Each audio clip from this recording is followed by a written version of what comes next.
6 de junho apenas uma mulher. O mar brilha convidativamente. O céu sem nuvens é azul cobalto e Lego Man deu para usar shorts em tons pastel, como um figurante de um vídeo do Von, aquela dupla pop dos anos 1980, na qual George Michael começou a carreira. Isso só pode significar uma coisa: o verão finalmente chegou no meio do nada. E, no entanto, surpreendentemente, é neste mês que minha busca pela felicidade recebe um duro golpe. As coisas começam de forma bastante promissora. Observar triângulos brancos de barcos à vela oscilando de um lado para o outro ao sair da marina, deitados em espreguiçadeiras bebendo spritzes gelados, dá a impressão de que estamos na Côte d'Azur, na baixa estação. É claro, não vamos nos entusiasmar demais. Para meu espanto, aqui faz calor de verdade.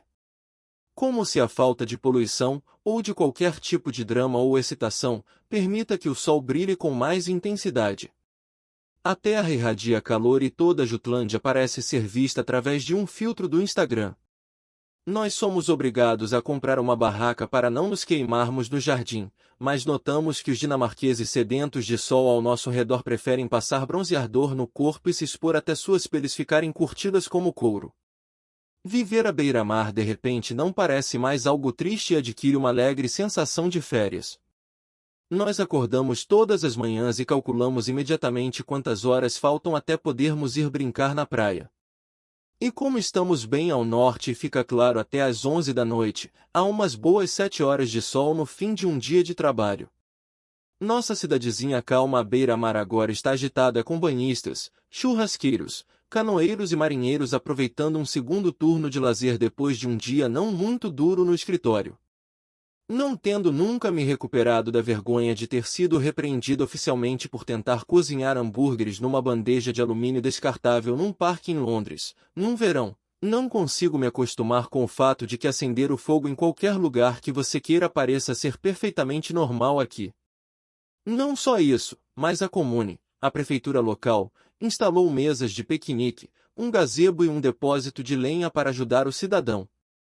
Lego Man mal consegue acreditar nisso. Lenha de graça?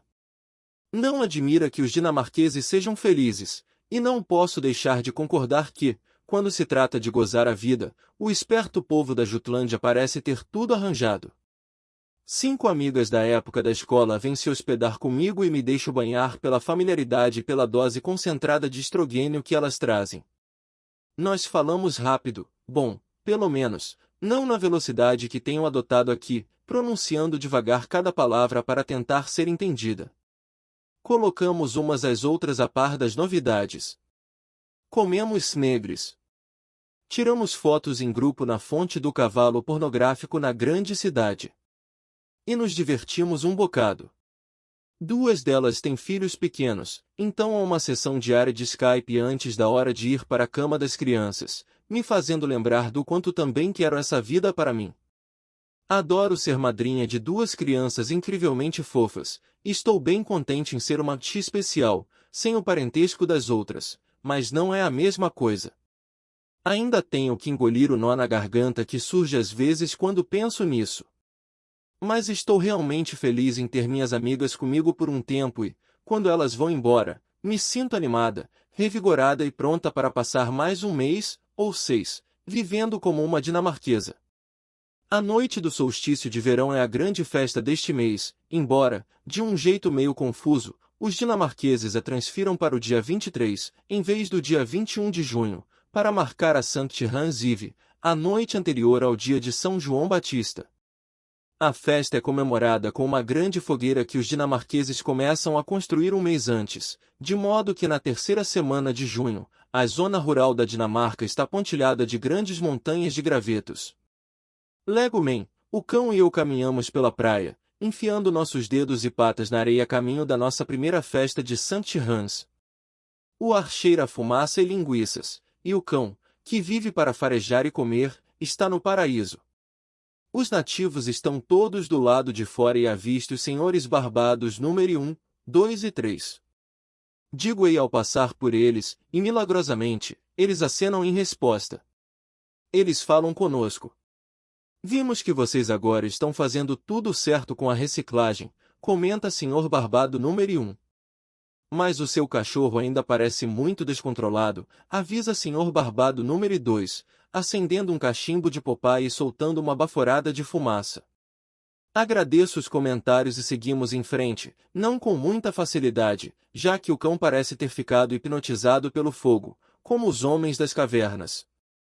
Vamos nos encontrar com vizinha simpática, com o Viking e com minha nova amiga dinamarquesa que se parece um bocado com a supermodel Helena Christensen, só que loura.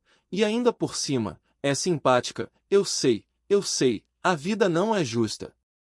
Há também várias outras pessoas que cada um deles levou, e examino as provisões e a abundante quantidade de cerveja com que todos contribuíram para o piquenique. Enfiado na cesta de piquenique surpreendentemente bem equipada de Viking está um tupperware com uma massa que ele nos diz que é para Sonor deu o pão enrolado. Para comemorar o dia de São João Batista, os dinamarqueses enrolam tiras de massa ao redor de um espeto, eficientemente preparado com antecedência e bem encharcado de água, para cozinhar no calor da fogueira. Legoman comete o erro de perguntar por quê, e recebe a resposta de sempre, em uníssono, como num coro grego, é uma tradição. Um homem que se parece um bocado com Robert Plant começa a fazer um discurso com um microfone na mão, mas é interrompido pelos guinchos ensurdecedores do retorno. Ele dá uns tapinhas no microfone, o que só faz acrescentar um som surdo à cacofonia, e finalmente desiste e grita para ser ouvido. Quem é ele? Cochicho para Viking. Ah, é membro do parlamento municipal. Em Copenhague e outras cidades maiores teríamos alguém famoso discursando, mas aqui geralmente é um político ou um DJ de uma rádio local ou algo assim. Que chique, murmuro, enquanto Viking se vira para dar toda a sua atenção a Robert Plant. O que ele está dizendo? Pergunto. Meu dinamarquês ainda deixa muito a desejar e palavras ditas em voz baixa no sotaque rural da Jutlândia estão muito além da minha capacidade de compreensão. Ele só está narrando o que está acontecendo. Em seguida vamos cantar. Ah, que bom, diz Legoman, enquanto uma senhora de idade avançada se aproxima para distribuir partituras. E o que vamos cantar? Viking suspira de leve e eu imagino se ele está arrependido de ter ficado amigo de um casal de ingleses burros. Ele aponta para a partitura em sua mão, essa aqui, que se chama Via Oscar Vortland, ou Nós Amamos Nosso País. Claro que sim, penso. Uma mulher que claramente tomou o sol demais quando era jovem e agora se parece com um sagui cor de mogno começa a tirar, com uma das mãos, alguns acordes num teclado elétrico, enquanto fuma um cigarro com a outra. A multidão começa a cantar e mulher sagui canta junto, tentando não incendiar a partitura ao virar as páginas. Tento me concentrar na música, apesar de nunca ter ouvido nem melodia nem letra, mas me distraio com um garoto que começa a escalar a montanha de gravetos, arrastando atrás dele uma espécie de espantalho dançarino de flamenco. Depois de colocar a triste oferenda no topo da pilha de gravetos, ele começa a dar socos na cara dela. Quando o garoto desce, uma mulher coloca mais palha na base da fogueira e acende o fogo com uma tocha. As chamas começam a lamber os gravetos, iluminando o boneco no alto da pira. Vejo um chapéu cobrindo uma cabeleira de lã e uma espécie de capa sobre um vestido vermelho de babados. Algum engraçadinho também achou bom desenhar uma cara infeliz na bola de papel machê que é a cabeça. Faz alguns anos que não abro a minha Bíblia do Rei James que usava na escola de freiras, cochicho para Legoman, mas tenho certeza de que João Batista foi decapitado, e não queimado vivo. E ele não era um dançarino de flamenco famoso. Viking ouviu e disse, mas não é São João quem está lá em cima. Hoje é só a véspera do dia de São João. Certo. Então quem é ele? Digo, apontando para o rosto infeliz do boneco debaixo do chapéu de feltro que explode em chamas, fazendo a multidão gritar de alegria. Ela, me corrige ele. É uma feiticeira. Nesse momento, a cabeleira vermelha da infeliz criatura pega fogo e baforadas pretas de fumaça começam a subir na direção do céu. Há palmas e gritos, e algumas pessoas capturam um instante com as câmeras dos seus celulares. Vocês ainda queimam feiticeiras? Pergunto, horrorizada. Só esta noite, tenta explicar Viking. É para isso que servem as fogueiras. Não fale. É uma tradição. Como você adivinhou? Só um palpite. E o soco na cara, pergunta Lego Man, também faz parte da tradição? Não, esse garoto é levado, responde Viking. Certo. E a roupa de dançarina de flamenco? Acho que foi o que tinham. Uma rajada de vento sacode as chamas da fogueira e logo a feiticeira mal vestida não passa de um aramado escurecido pelo fogo no espeto. Algumas pessoas aplaudem e garoto levado e seus amigos riem feito loucos. Todos começam a cantar novamente e somos encorajados a nos reunir em volta da fogueira moribunda para assar nossos kebabs de pão, mas perdi o apetite. Vizinha simpática, notando minha consternação, tenta me consolar. Temos que queimar a feiticeira para afastar os maus espíritos, diz ela, como se isso fosse a coisa mais natural do mundo. Certo, as feiticeiras estão em polvorosa perto da noite do solstício de verão. Então queimamos algumas delas para que o resto vá para a Alemanha. O quê? Isso está ficando cada vez mais esquisito. Para Blocksberg, nas montanhas, onde todas as feiticeiras se reúnem. Por quê? Por que elas iriam para a Alemanha? Pergunto, e penso, para comprar cerveja e queijo mais baratos? Vizinha simpática encolhe os ombros, e então Viking anuncia, já visivelmente embriagado, não sei. Por que é a Alemanha? Coisas ruins acontecem lá.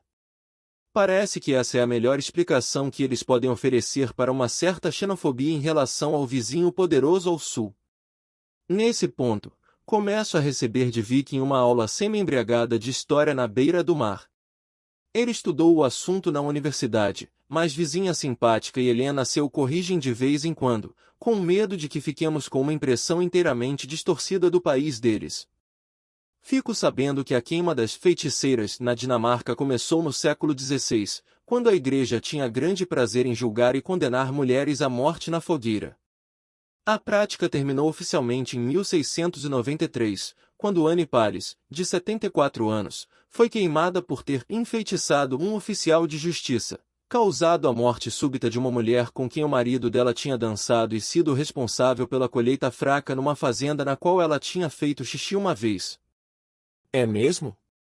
Essa última parte é verdade? Pergunto, desconfiada, mas todos dizem que sim, enfaticamente. Ao ouvir essa revelação urinária, o cão começa a gemer baixinho, consciente de que ele já fez muito pior em várias fazendas por aqui. Ele se afasta das brasas e se esconde atrás das pernas de Lego Man. Então, como você vê, deixamos de queimar mulheres de verdade há muito tempo. Diz Viking, terminando alegremente sua aula. E virou moda queimar feiticeiras de palha depois de 1900. Isso não significa nada, tenta me tranquilizar vizinha simpática. É só tradição. Isso. Responde o coro, visivelmente embriagado. Mas pensei que a Dinamarca fosse um lugar incrível para a igualdade de gênero. Com uma história longa e ilustre de defesa dos direitos das mulheres, comento, ainda não suficientemente bêbada para desistir do assunto. Claro, diz Viking, encolhendo os ombros. Mas não dos direitos das feiticeiras. Você sabe que feiticeiras não existem, não é mesmo? Todo mundo ri e Lego Man entra como conciliador. Não se preocupe, estamos falando de centenas de anos atrás. E as coisas mudaram muito desde então, certo? Bem, começa a vizinha simpática, fazendo uma careta que a deixa parecida com uma boneca de massinha de Wallace e Gromit. O quê? Bem, sabe todos esses prédios grandes vermelhos que há por aqui? Os antigos hospitais? Pergunto, achando que ela está se referindo às instituições de tijolos vermelhos dos anos 1920 que estão por toda a parte e que agora são habitadas por aposentados barbudos. Responde ela, parecendo um pouco insegura. Só que eles não eram exatamente hospitais, não eram? Foi o que a corretora nos disse. Não. Eles eram instituições. para deficientes mentais, e me pergunto se deveria sugerir delicadamente o uso de um termo mais politicamente correto, mas ela continua, aqueles lá eram os prédios para os homens, diz, apontando para os prédios enormes mais afastados da praia. Foram construídos por Christian Keller, um famoso médico dinamarquês. O cara cuja estátua fica no alto da colina, sabem qual é? Aquele com um bigode enorme?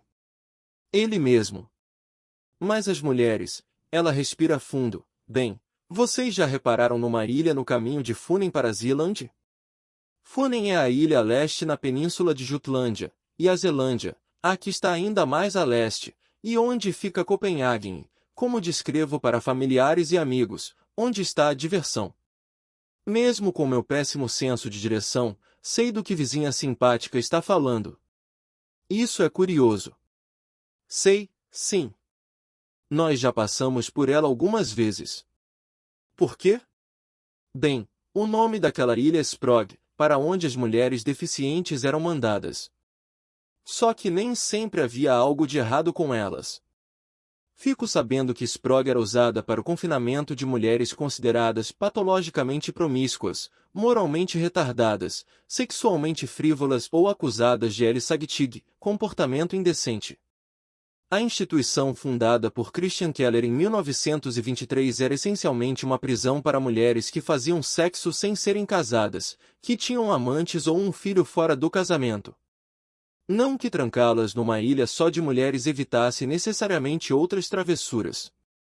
Sprog estava sempre cheia de visitantes masculinos que esperavam encontrar mulheres fáceis, embora, ao que parece, ninguém achasse que homens à procura de sexo fossem um problema.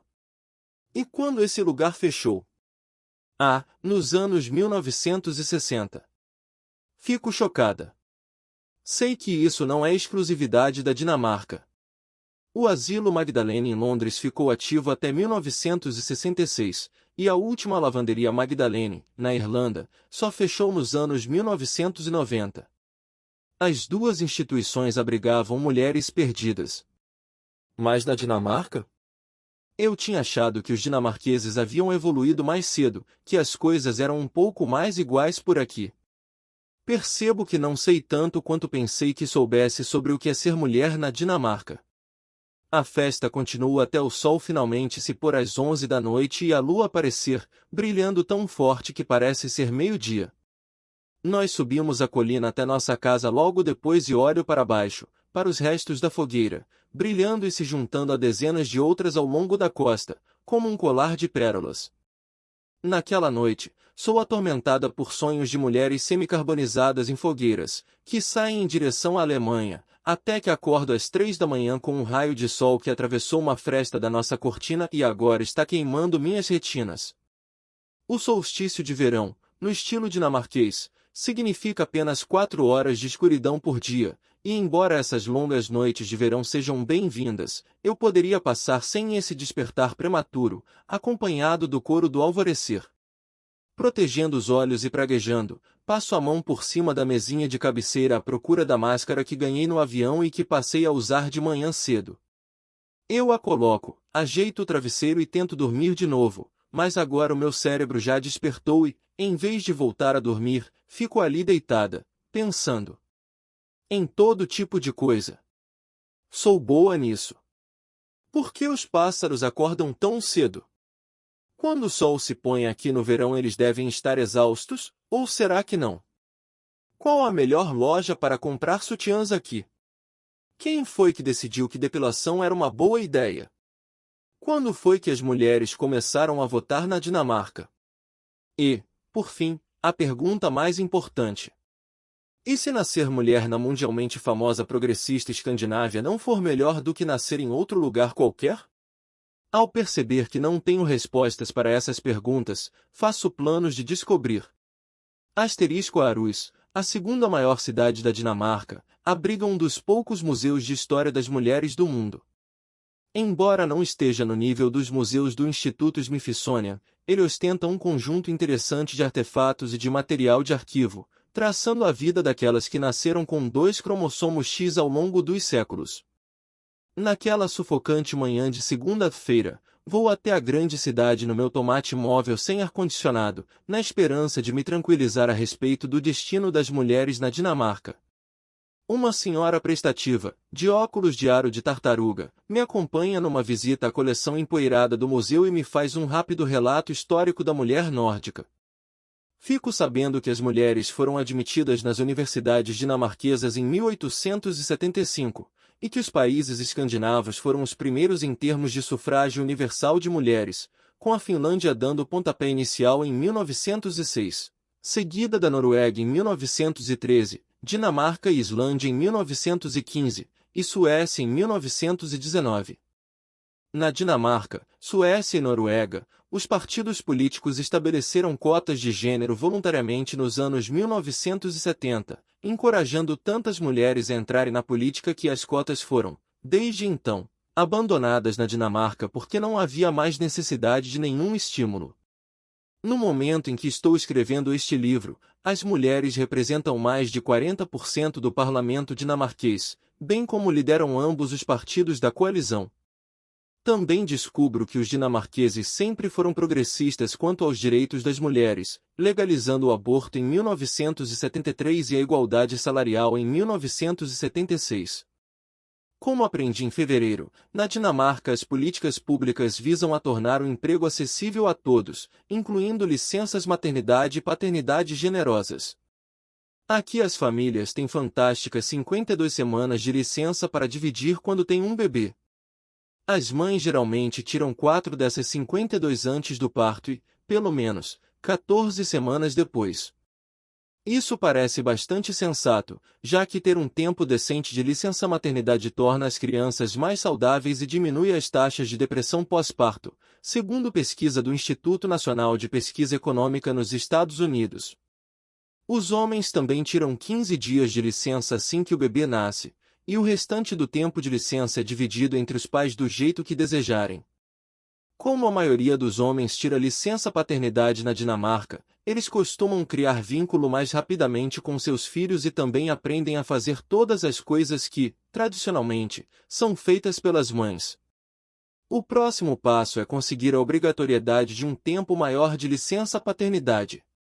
A Noruega foi o primeiro país a estabelecer uma cota de licença paternidade para pais em 1993. Antes disso, apenas 2% a 3% dos pais noruegueses tiravam algum tempo de licença. Hoje, os pais noruegueses têm 14 semanas de licença e 90% dos pais a utilizam, e 15% deles escolhem trabalhar menos tempo durante a semana depois disso, para passar mais tempo com a família. Estudos mostram que o aumento da licença paternidade na Noruega fez uma diferença real na atitude das pessoas em relação aos papéis de gênero, e os meninos que nasceram depois de 1993 ajudam mais nas tarefas domésticas do que os que nasceram antes.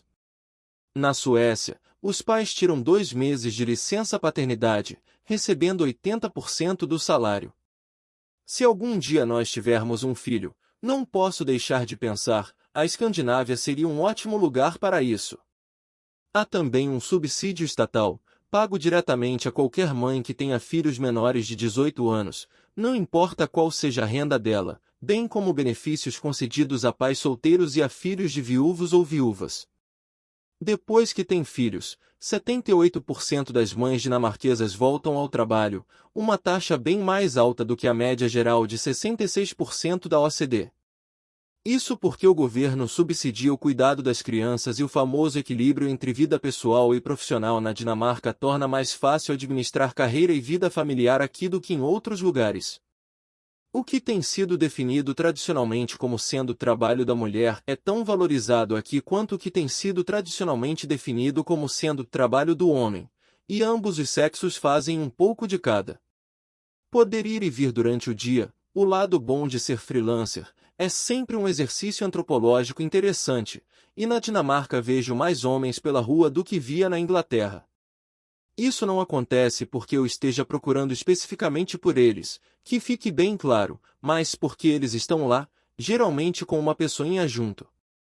Há pais empurrando carrinhos ou criancinhas nos balanços no meio do dia, esperando para pegar seus filhos na creche às 3:30 da tarde ou andando rápido nos corredores do supermercado com um pé de alface numa das mãos e uma criança pequena na outra. Homens fazendo o tipo de tarefas domésticas que na maioria das vezes vemos mulheres ou avós fazendo na Inglaterra e em outros países. E isso parece ser algo muito bom. Estudos da OCDE confirmam que os homens escandinavos estão se envolvendo mais do que nunca nos cuidados com os filhos e fazem uma quantidade maior de tarefas domésticas do que seus colegas britânicos. E fico contente de descobrir uma pesquisa da Universidade de Missouri, mostrando que homens e mulheres são mais felizes quando dividem responsabilidades domésticas e a educação dos filhos. Presto bastante atenção nessa informação, para depois contar a todas as minhas amigas que são mães e sugerir que elas imprimam essa pesquisa e a colem na geladeira. Além desses pais dedicados, examino também as lojas em Aarhus. Para fins de pesquisa, obviamente. A moda feminina exposta nas vitrines é bastante homogênea, colorida, mas dentro de um padrão escandinavo chique e sexy. Mas ela não é extremamente sensual, ou tamanho PPT. As mulheres que vejo ao meu redor não são magras como um palito. Ao contrário, elas têm uma aparência forte. São verdadeiras vikings.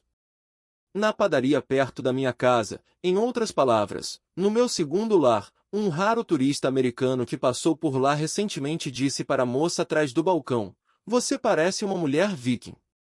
Tudo bem, isso foi meio esquisito.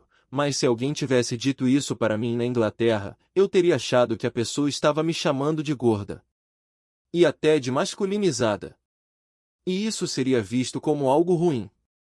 Mas a moça da padaria ficou verdadeiramente satisfeita e agradeceu a ele pelo elogio. Ser vista como uma mulher forte na Dinamarca é uma honra.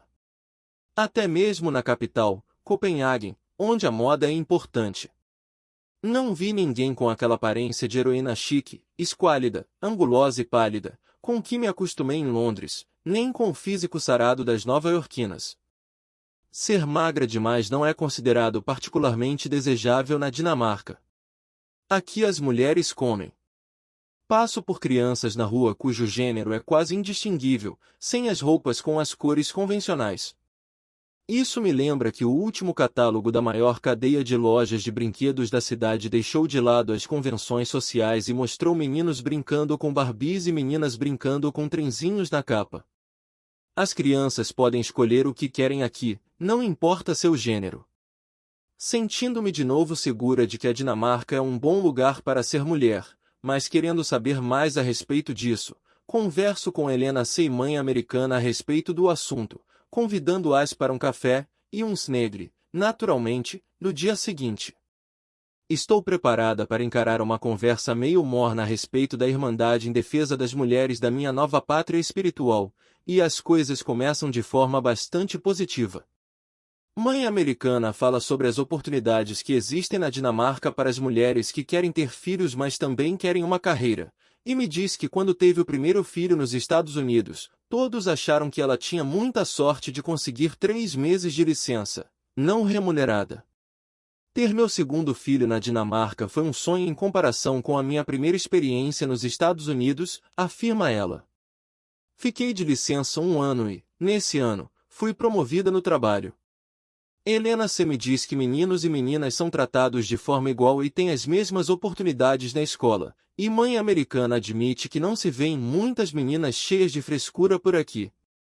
Na Dinamarca, "Jeg kan redete selvo" ou "eu posso fazer isso sozinha" é algo que elas aprendem desde que começam a falar. Fico impressionada.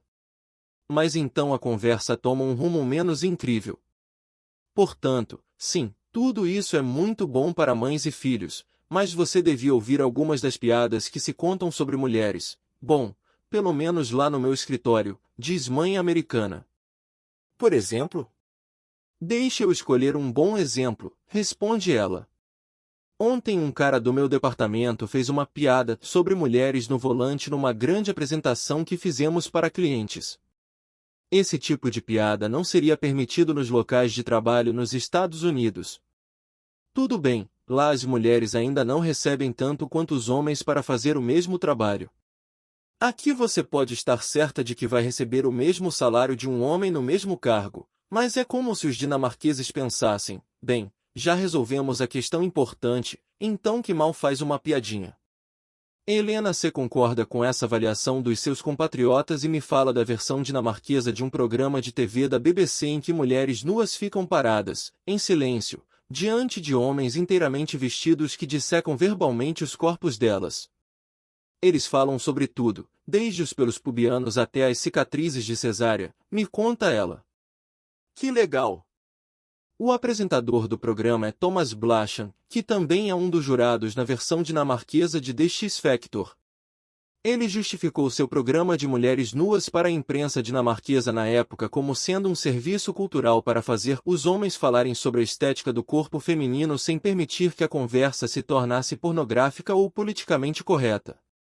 Talvez porque a maioria das mulheres nunca teve a sorte de ter sua aparência criticada por homens desconhecidos antes. Ah, não, espere aí, acho que me enganei. Sobre a questão da objetificação da mulher, mãe americana me diz que foi abordada por meninas adolescentes na grande cidade, no fim de semana anterior. Elas faziam uma exibição de pole dance se preparando para um evento nacional. E distribuíam folhetos convocando famílias com crianças, idosos, jovens, casais e solteiros, todos são bem-vindos, mas se contorciam como se estivessem fazendo striptease. Elas também já ouviram dizer que as empresas ainda discriminam mães e futuras mães em entrevistas na Dinamarca.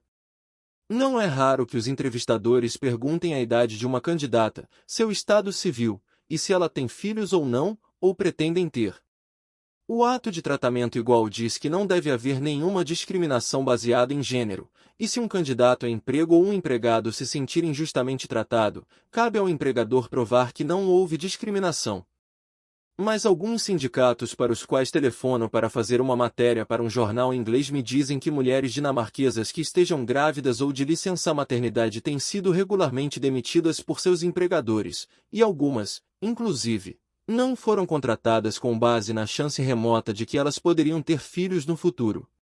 Em 2012, perguntava-se nas entrevistas a uma em cada 8 enfermeiras recém-formadas se tinham, ou planejavam ter, filhos, segundo o Sindicato das Enfermeiras. Uma delas recebeu a seguinte justificativa: não podemos contratá-la já que você vai entrar em licença maternidade em breve.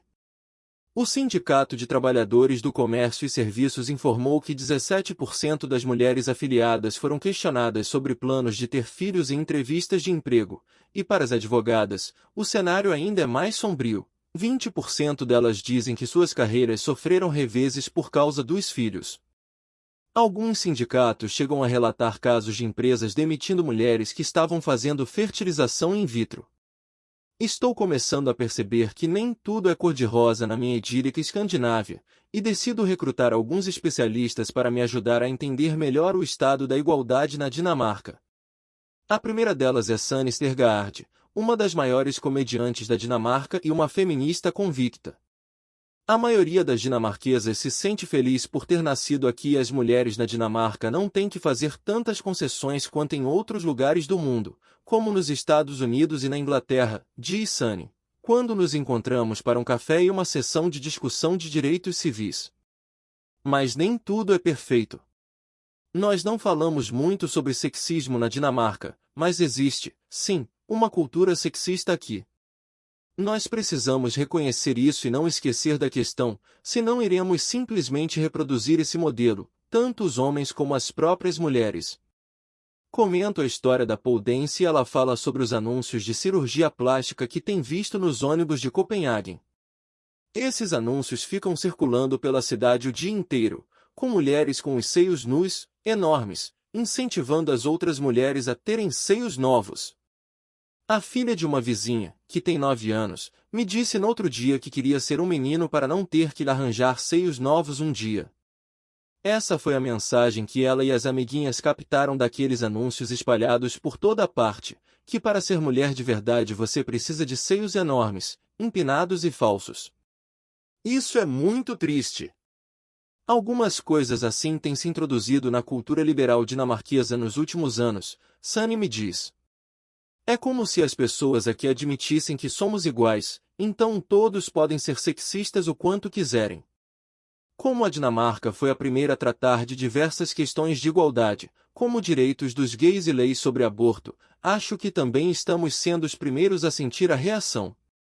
O braço dinamarquês do Everyday Success Project, que ainda não chegou ao Brasil, foi lançado em 2013 e tem registrado as contribuições de mulheres na Dinamarca que desejam compartilhar online suas experiências com sexismo cotidiano, desde comportamento inapropriado até publicidade com estereótipos de gênero e sexistas. Pergunto a Sunny se houve a mesma quantidade de tweets anônimos e abusivos dirigidos às mulheres que falaram sobre desigualdade como houve na Inglaterra, e ela ri. O Twitter não é tão popular na Dinamarca como em outros países, então não há tantos psicopatas por aqui ainda, só uns espertinhos, que entendem de tecnologia. Isso é bom. Normalmente, quando eu sou xingada no Twitter, o teor é mais condescendente do que ameaçador, embora eu não saiba dizer qual prefiro. Como assim? Todo mundo pode ver uma ameaça de estupro e processar o agressor criminalmente, mas não dá para fazer nada contra alguém que está apenas tentando mostrar que é superior a você em 140 caracteres. Bom argumento. Entro em contato com Sara Ferreira do Everyday Success na Dinamarca para perguntar a ela qual tem sido a reação ao site até agora. As mulheres que se inscreveram dizem que é um alívio, afirma Sara, admitir que o sexismo ainda é forte mesmo num país como a Dinamarca, onde o nível de igualdade de gênero parece invejável, visto de fora. Não somos cegas, sabemos que as mulheres de outros países estão em situação bem pior do que aqui. Mas, mesmo assim, as mulheres só puderam votar na Dinamarca nos últimos 100 anos. Não faz muito tempo, éramos consideradas cidadãos de segunda classe. Temos que ficar alertas e conscientes para não cairmos nos velhos modelos. É um grande problema quando mulheres jovens, e homens também, que não têm a perspectiva histórica, pensam erroneamente que são livres para fazer o que querem, sem enxergar que as forças estruturais e culturais ainda estão agindo. Um dos principais problemas estruturais é a discriminação de gênero dissimulada. Mesmo que minha pesquisa sobre meninos e meninas na Dinamarca não seja nem um pouco científica e não seja válida para a apuração de dados, percebo que os estudantes estão recebendo orientações diferentes quanto à carreira dependendo do sexo. Mais meninos são direcionados para engenharia, 79% dos engenheiros da Dinamarca, atualmente, são homens, de acordo com a Sociedade Dinamarquesa de Engenharia, e as meninas são incentivadas a cursar humanidades. Converso com Manu, o ministro para a Igualdade de Gênero e clérigo da Igreja da Dinamarca, e pergunto a opinião dele a respeito de tudo isso. Ele é surpreendentemente franco, concorda que há um problema e diz que planeja tratar dele em breve. Fizeram uma palestra sobre profissões na escola da minha filha, diz Manu, e depois perguntei se ela tinha achado que engenharia poderia ser uma opção, porque eu acreditava que ela poderia gostar de ser engenheira. Ela me disse que nem sabia o que era engenharia. Os orientadores vocacionais das escolas precisam realmente mostrar às meninas e aos meninos todas as opções que eles têm, assim como nós, pais, para rompermos os estereótipos de gênero.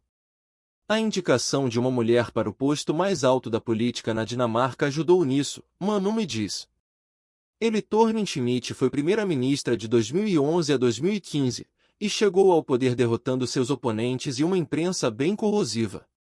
O jornal Politiken escreveu que ela era bem vestida demais para os social-democratas, inexperiente demais para se tornar chefe do país e fria demais para conquistar o coração do povo, uma crítica que ninguém jamais faria a um político homem. Ela logo foi apelidada de Gucci, porque adora uma roupa de grife, e também foi atacada por seu próprio partido por ser bonita demais. Ele manteve um silêncio digno por algum tempo antes de destruir um sujeito inoportuno e particularmente repulsivo numa reunião ministerial com a frase: "Meu caro, não podemos todos ter uma aparência de merda." Eu amo a ex-primeira-ministra da Dinamarca. Foi importante ter ele como modelo, diz Manu. Assim como o fato de eu ser o primeiro-ministro de estado de pele escura, os pais de Manu são da Índia, Irá, espero, ajudar outros imigrantes a ver que fazer uma carreira política na Dinamarca é possível. Ter tido ele no mais alto cargo do país é uma inspiração para as meninas. Podíamos sempre dizer a elas que as mulheres podem chegar ao topo na política, mas enquanto não vissem isso acontecer, não parecia real saber que você pode chegar ao mais alto cargo político do país é uma mensagem muito poderosa para uma menina dinamarquesa. O que ele me diz faz todo sentido para mim.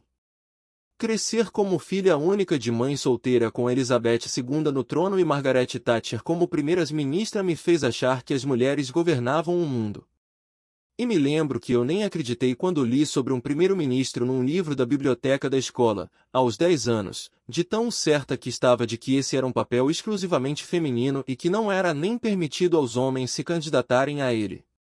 Crescer numa bolha de ilusão sobre o poder das mulheres foi uma vantagem e tanto, nunca me ocorreu que houvesse algo que eu não pudesse fazer. Com ele governando o país até muito recentemente com a rainha Margrethe no trono, milhares de pequenas dinamarquesas deviam estar tendo a mesma sensação de que tudo era possível para elas. Sinto um arrepio de entusiasmo só de pensar. É praticamente certo que homens e mulheres são iguais aqui, diz Manu, passando o protetor labial e me dando a impressão de ser um exemplar perfeito do metrosexual moderno. Isto faz parte do nosso DNA. Ser mulher na Dinamarca significa ter boas oportunidades e não precisar escolher entre família e carreira. Isso é tranquilizador. Mas a parte do praticamente pode estar começando a causar alguns problemas, porque o sistema não está funcionando para todo mundo.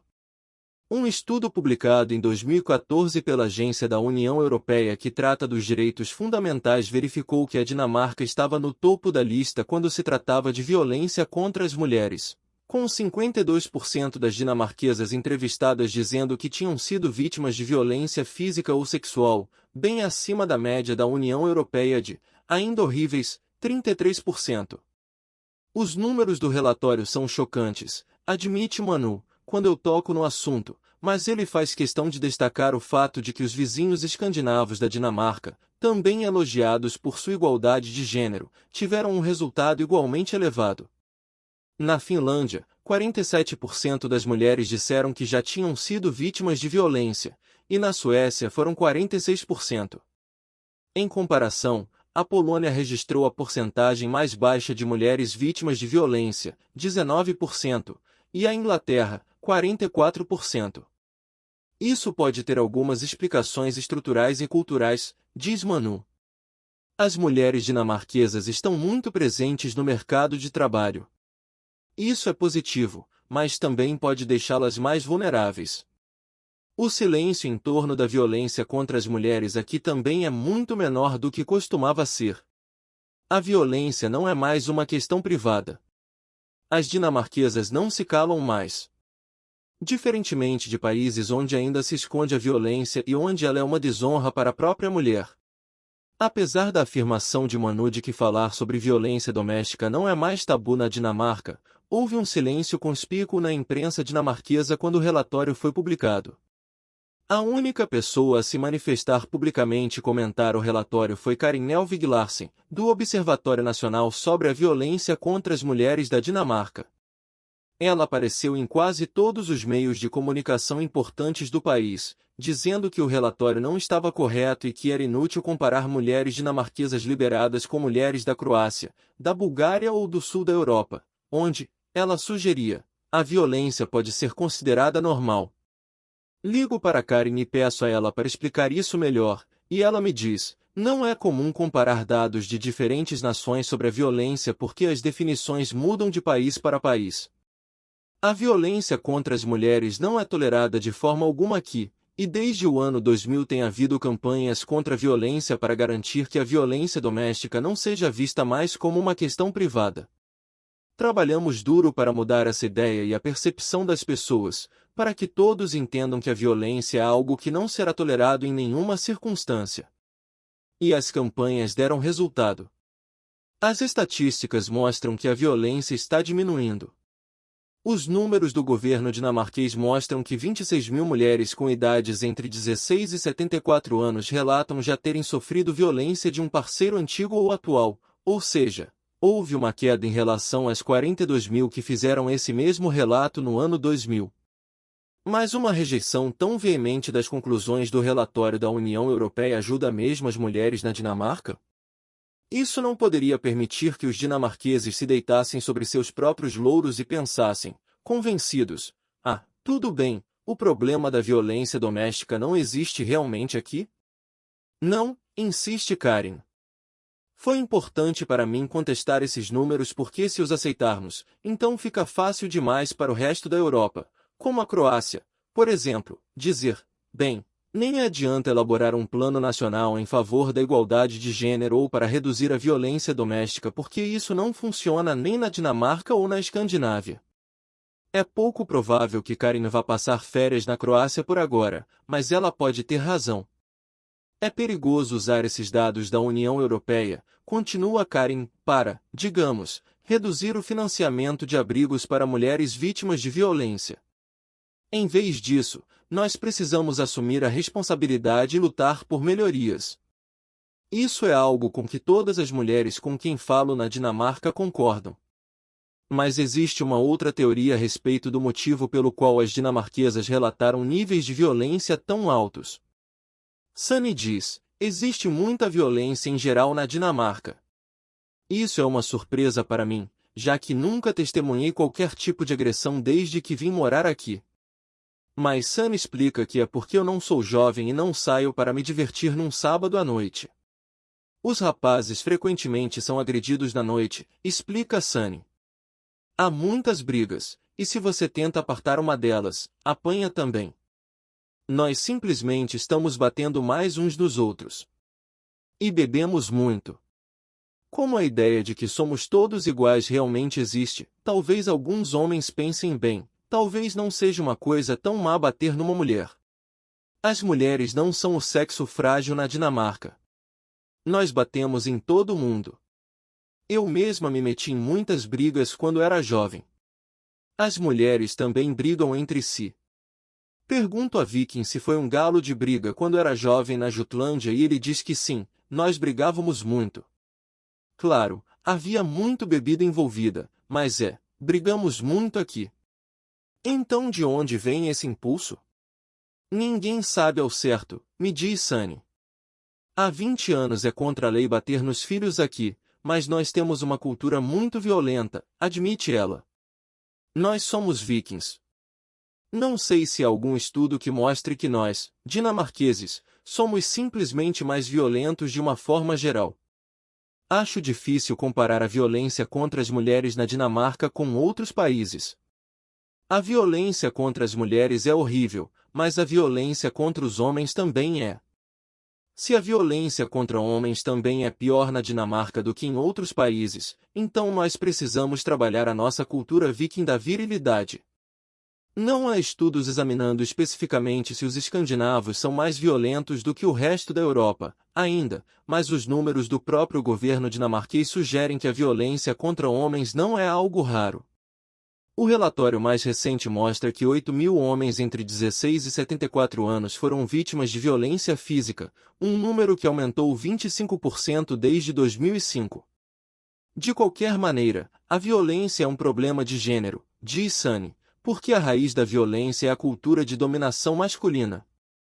A agressão tem como base uma ideia bem específica de virilidade.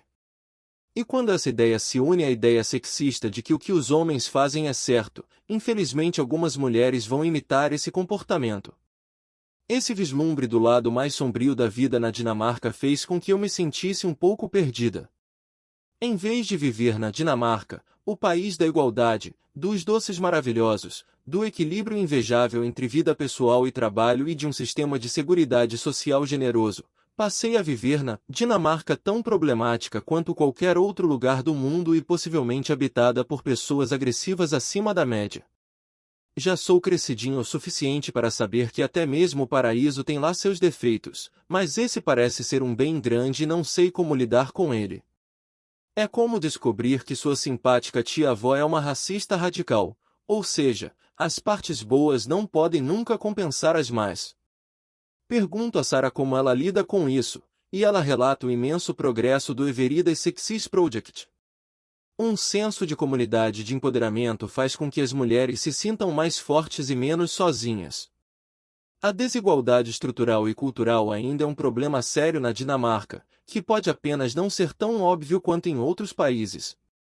Mas, felizmente, como nós estamos vendo, há muitas mulheres e homens de todas as idades que querem mudar isso.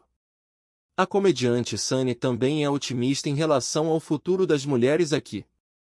É como se finalmente estivéssemos conseguindo ter uma nova onda de feminismo no país, e já não era sem tempo. A Dinamarca só precisa ter colhões, talvez seja melhor ovários, e fazer algumas mudanças para tomar a dianteira em termos da qualidade e da igualdade de gênero. Ela está notando que mais e mais homens vão aos seus shows de stand-up e se dizem feministas. Eu também estou encontrando um monte de caras feministas nos shows em Copenhague e Aarhus, e Odense e Erling também. Então Sunny é uma dinamarquesa feliz, apesar de todo o trabalho que ainda precisa ser feito em prol da igualdade de gênero. Numa escala de 0 a 10, eu me daria nota 8, me diz ela. E Sarah? Eu provavelmente também me daria 8, concorda ela. Ok, então. Não posso perdoar minha tia-avó racista, ou esquecer tudo o que descobri este mês. Mas se Sarah e Sunny conseguem continuar otimistas, então acho que também consigo. Eu me inscrevo no site do Everyday Sexys da Dinamarca e decido fazer o que puder para ajudar, escrevendo sobre todas as injustiças que encontrar e dizendo a todos os dinamarqueses que eu ouvir sendo grosseiros a respeito das mulheres que dirigem para desistir. Imediatamente. Você está bem? Pergunta Lego Man, com um certo cuidado, quando volto para casa. Ele passa a mão na barba do jeito que costuma fazer quando está nervoso, porque sabe que tive um mês difícil. Acho que sim, respondo. Ainda está valendo? Como assim? Não entendi, ainda está valendo fazer o que combinamos, viver um ano inteiro com os dinamarqueses.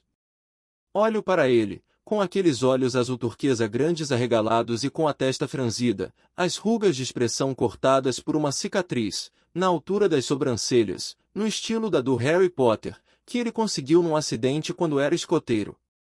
Outros ferimentos sofridos a serviço de Baden-Powell incluem um dedo parcialmente decepado, dentes quebrados e um ombro deslocado.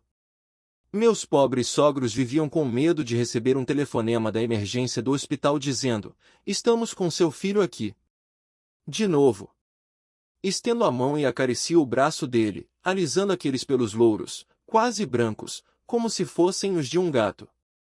Digo a ele que, por enquanto, não vou pôr um ponto final nessa nossa aventura. É nesse momento que Lego Man resolve me contar que seu contrato de trabalho foi estendido, que sabe que aquela não é uma boa hora, diz ele, mas o que eu acharia de ficar mais tempo na Dinamarca? Tipo, digamos, por mais um ano.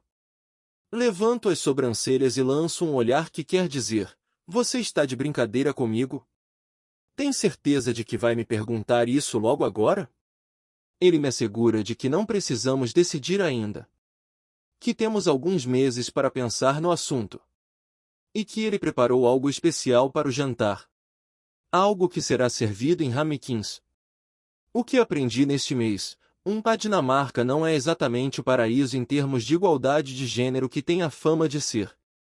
2. As feministas na Escandinávia ainda têm trabalho a fazer.